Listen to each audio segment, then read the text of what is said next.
கோபம் கம்மி பண்ணுது. என் அப்பாவோட வேலை பார்க்கறத நீயோட விடுது.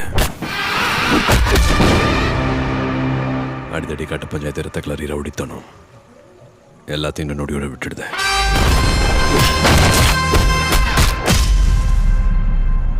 சிரிக்க சந்தோஷமா இருக்க முயற்சி பண்ணுது.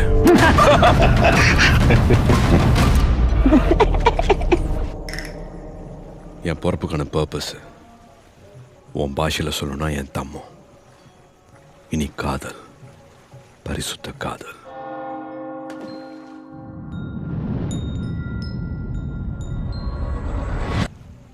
அது மட்டும்தான் கட் அண்ட் ரைட்டா சொல்லிக்கிடுது. இப்ப நீ சொல்லு, கல்யாணம் பண்ணிக்கலாமாடி?